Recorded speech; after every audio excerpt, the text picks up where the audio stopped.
In these stunning mountains, a quiet but growing battle rages. A war that has consumed billions of dollars in government efforts. For decades, the mission has been clear: eradicate coca fields, break up the supply chain, and put an end to the drug trade. But despite all this money and all this effort, something strange is happening. The problem isn't going away, and it's actually getting worse. Drug cartels are thriving, becoming bolder, and the question is how? Eradication efforts just ruin farmers' lives. They're caught in the crossfire between governments and drug cartels, trying to survive on just a few dollars a day. Their fields are destroyed, their livelihoods ruined, yet the cartels remain untouched. So what's really going on behind the scenes? Why are these powerful criminal networks not just surviving, but thriving? Why, after so many years, are cartels seemingly unfazed by government crackdowns? What if the very actions designed to stop them are actually making things worse?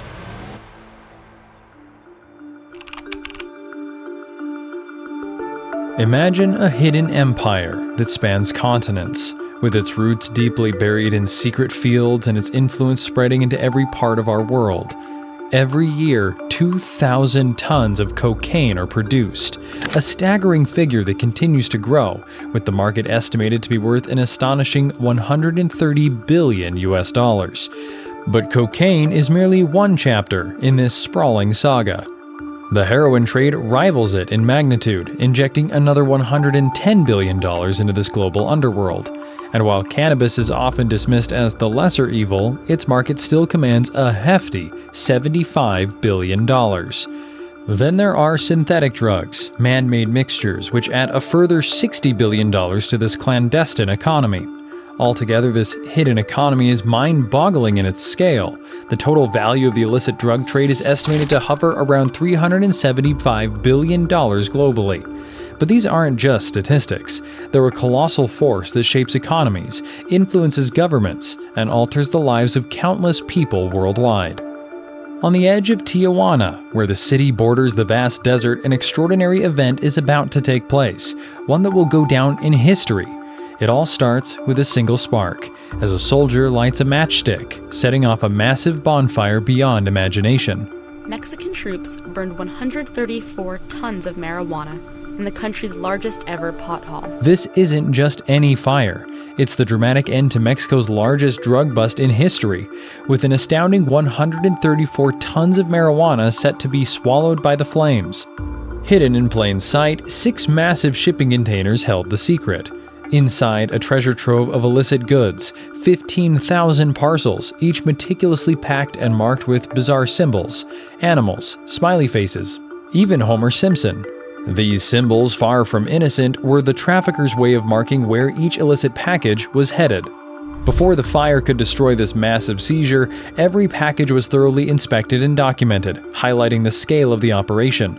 Soldiers worked tirelessly to record every detail before the final act of burning. As the diesel-soaked packages catch fire, a thick cloud of smoke rises high, visible for miles. Onlookers gather, watching in awe as this dramatic display marks a bold statement in the fight against drug trafficking. With the flames roaring behind him, General Alfonso Duarte Mujica steps forward. His voice carries the weight of authority and triumph as he announces the staggering worth of the burning stash, 4.2 billion pesos, or roughly $340 million. Some U.S. newspapers suggest that these drugs could have been worth nearly $500 million on American streets, but today they're reduced to ashes, a strong warning to anyone who defies the law. Numbers can be deceiving, particularly in the world of drug enforcement. When Mexico's largest marijuana bust was announced, the figures were staggering, a potential street value of $500 million. But how accurate are these claims? The general's calculation seemed straightforward. In Mexico, a gram of marijuana might sell for about $3. Multiply that by the tons seized and you reach a value of $300 million. In the US, where the gram fetches $5, the $500 million estimate doesn't seem too far-fetched. But let's put these numbers into perspective with something we all know: Colombian coffee. In New York, a single shot of espresso, made from about 7 grams of coffee, costs about $4. Imagine the scale when comparing that to the value of these drugs. By the logic used in drug valuation, a kilo of coffee in Colombia would be worth over $570. The reality, however, is much more complex. Just as coffee undergoes numerous stages, growing, harvesting, processing, milling, and roasting, before reaching your cup, marijuana's journey from a warehouse in Tijuana to the street corner in a US city involves multiple transformations. The raw product sitting in storage is a world away from the final street price. Much like how the price of the coffee beans in a Colombian field is not based on the resulting New York espresso prices, the valuation of seized drugs must consider the journey of crossing borders and changing hands.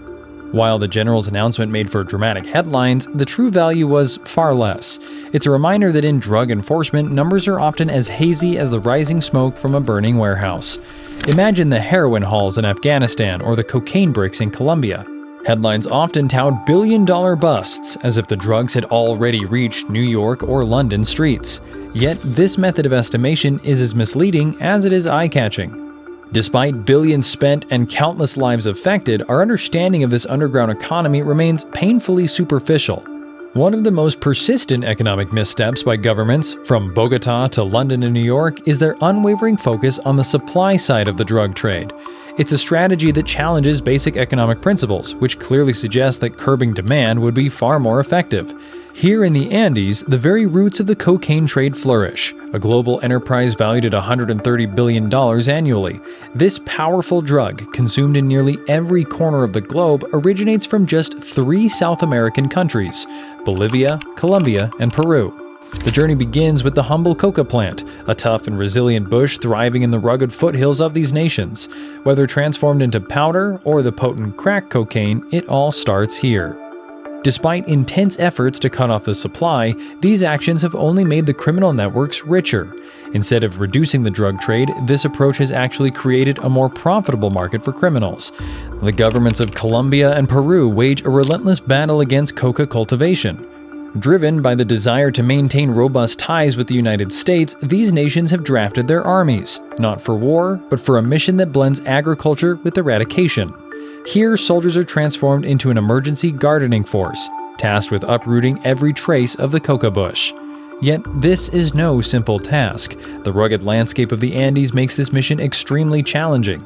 Above, spotter planes and drones fly across the sky, with experts carefully searching for the unique terraces carved into the mountains, quiet signs of coca cultivation hidden beneath. It's a high-stakes game of cat and mouse, taking place in some of the most remote and harsh environments on Earth. Despite constant attempts to destroy the coca fields, these efforts have had little success in stopping the flow of cocaine. Instead, this approach keeps making the cartels richer, even though governments want to shut them down. While efforts continue to focus on cutting the supply, the unyielding demand for cocaine continues without pause. This unyielding demand fuels a cycle of violence and poverty that grips the Andes and echoes globally. It's a sobering reminder that without tackling the root of demand, the efforts to disrupt the cocaine trade remain as elusive as the clouds shrouding the Andean peaks.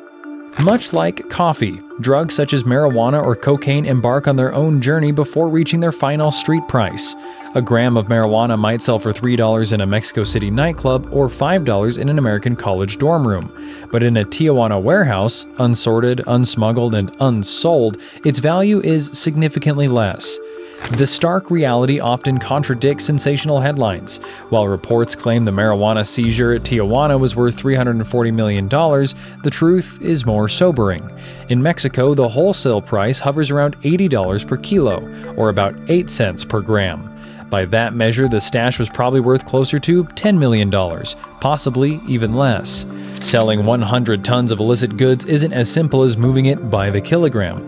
Yes, the Tijuana bust was a severe hit, and the cartel surely felt the sting, perhaps even with lives lost in retaliation. But the claim that it inflicted a $340 million blow to the organized crime is a fantasy. The true financial loss was likely no more than a small fraction of that figure. Just like the value of that burning marijuana, the reality of the drug trade is often obscured by layers of complexity, far removed from the sensational stories that dominate the news. If the assumptions about a single warehouse's value can be so wildly inaccurate, what truths might we uncover by examining the drug trade through a new lens, one grounded in basic economics?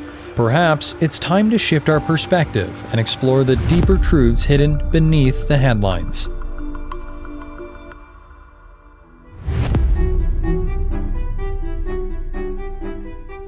Across the globe, the war on drugs casts a long shadow. Countries spend over $100 billion each year fighting illegal drugs. The United States federal budget alone accounts for around $20 billion annually to the cause.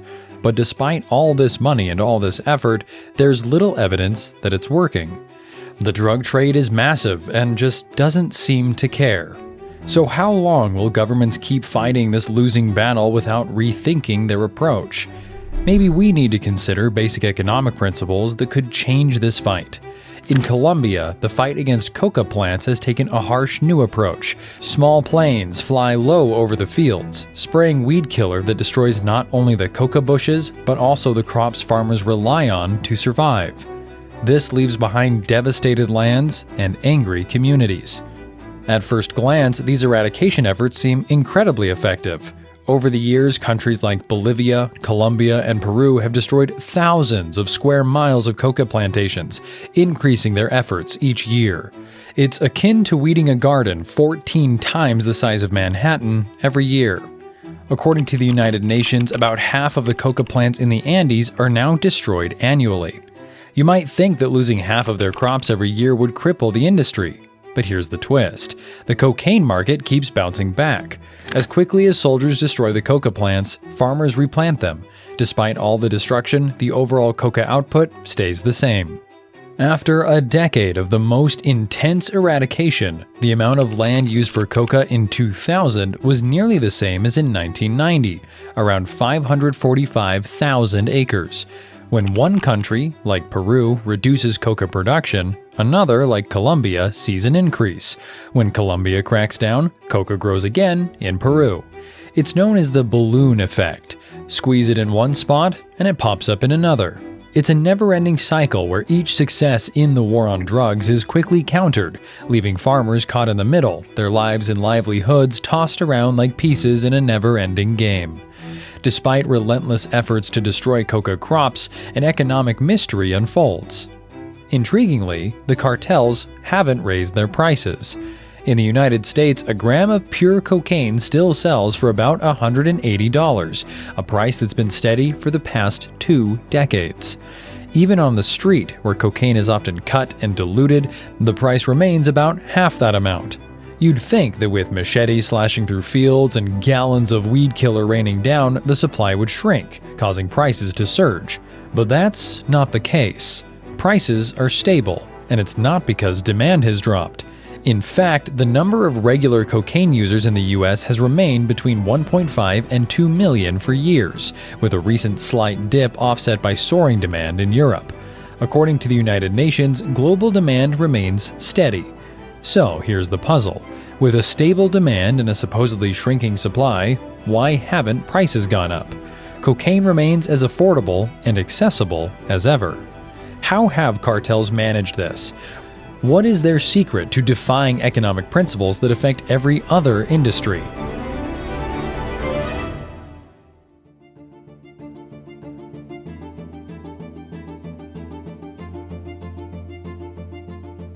To understand how drug cartels keep cocaine prices stable despite intense crackdowns, let's look to an unexpected source for inspiration: Walmart. This global retail giant with annual revenues of more than $600 billion has mastered the art of maintaining low prices, a feat that mirrors the economic tactics of cocaine cartels. Just like Walmart, Colombian cocaine manufacturers have tightened their grip on supply chains to safeguard profits. This strategy helps them stabilize prices, even as the war on drugs rages on.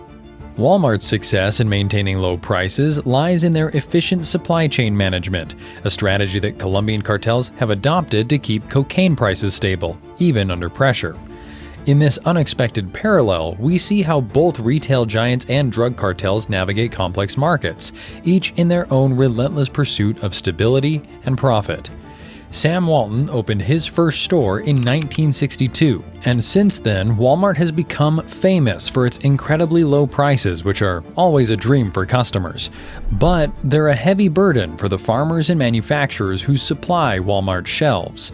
Walmart, along with other large chains, hold immense power over the grocery market, allowing them to dictate terms to suppliers with a firm grip. This dynamic resembles a monopoly where one company controls the market and sets the prices. However, critics refer to Walmart as a monopsony, a dominant buyer controlling the market by imposing terms on their suppliers. Just as a monopolist can squeeze consumers due to a lack of alternatives, a monopsonist like Walmart can pressure its suppliers because they have few options to reach millions of consumers. You want to sell to a massive audience, you need to be in Walmart. And Walmart knows this, using its leverage to drive down prices while shifting costs to those who can least afford it. If a harvest fails or production costs rise, it's the farmers and manufacturers who feel the squeeze, not Walmart or its customers. This power imbalance forces suppliers to absorb rising costs, keeping Walmart's prices low and its shelves filled with budget-friendly items. This is the hidden story behind Walmart's low prices, a complex relationship where the benefits for consumers come at the cost to those who supply the world's largest retailer. Just as Walmart uses its market power to keep prices low and steady, cartels have perfected their own form of economic leverage to maintain stable cocaine prices. Picture the cocaine trade as a vast retail operation. Here, drug traffickers aren't the hands-on growers you might imagine. Instead, they're the savvy buyers and managers of a complex supply chain, expertly controlling the flow of coca leaves from field to street. Much like Walmart dictates terms to its suppliers, cartels wield their power to keep prices stable and profits high. This allows them to navigate the relentless assaults on their operations, outmaneuvering efforts to disrupt their business. The real work of cultivating coca falls to ordinary farmers, people who might prefer to grow tomatoes or bananas if those crops were as lucrative. The cartels operate like supermarket chains, buying raw coca leaves from farmers, processing the product, and then distributing it to consumers. This arrangement allows cartels to function much like powerful retailers, manipulating market conditions to their advantage and defying conventional economic wisdom. They maintain a tight grip on supply chains, ensuring a steady flow of product despite constant threats and disruptions. As eradication teams mow down coca fields, you'd expect a direct reaction. Fewer bushes mean higher prices, right? With a smaller supply, farmers should be charging more, and local cartels should be scrambling to bid the highest for precious coca leaves. However, despite the destruction, coca leaf prices barely waver. In a normal market, if supply dwindles, buyers compete, driving prices up. But in these areas, farmers face a single powerful buyer, dictating terms with little room for negotiation. They're at the mercy of the cartel, who decides the price no matter how short supply is. It's a stark parallel to Walmart's supply chain. Just like the retail giant, cartels maintain their grip by keeping prices steady and profits high. When costs rise, be it from eradication efforts, disease, or anything else, the cartel itself remains unaffected. The farmers, however, feel the crunch. Much like Walmart's ability to push costs onto suppliers, cartels keep coca leaf prices low, knowing the farmers have no other choice. Efforts to destroy coca plants are meant to hurt the cartels, but instead they end up hurting the farmers. With the cartel firmly in control, any rising costs from these efforts just makes life harder for the farmers, pushing them deeper into poverty. This imbalance of power shows a harsh truth. Efforts to stop coca production often hit the wrong target. Until the root cause of this problem is tackled, farmers will continue to face these struggles, caught in a cycle of hardship. In Bolivia, for example, where coca farming is a tough reality, kids as young as 6 help their parents plant and pick the coca leaves. With nowhere else to go, the youngest children wander the fields or rest on their mothers' backs. In Colombia, things aren't much better. The United Nations says most coca farmers earn less than $2 a day, which is barely enough to get by. But why is this happening? The answer is simple. Cartels control the market. They're the only buyers, so farmers have to sell to them at very low prices. If there were more buyers, farmers could get better deals. But since coca is illegal, governments can't just add more buyers to the market. So what's the plan? Governments are trying something different. They're helping farmers find new ways to earn a living. The idea is that if farmers have other choices, they won't need to rely on the cartels. It's a simple idea. Give farmers better options, and they won't have to sell to the cartels. Despite efforts to offer new opportunities to coca farmers, the reality is that not every farmer has access to those alternatives. Many options aren't practical or profitable, leaving little choice for those seeking change. The cartels remain deeply rooted, holding tight to their power over the market. This makes it hard for farmers to escape the cycle of poverty and exploitation that grips their lives. As farmers continue to carry the weight of the drug trade's tough realities, it's clear that change is necessary. Yet, breaking free from the cartel's grip is a challenging journey. Hey there, let's take a quick break so I can ask for a small favor. If you're liking this video, don't forget to tap the notification bell for Dirty Digits. I create mini documentaries on financial crimes, money laundering, fraud, and much more. But just subscribing doesn't guarantee you'll see them, so make sure to turn on notifications to stay updated. I'd really appreciate it.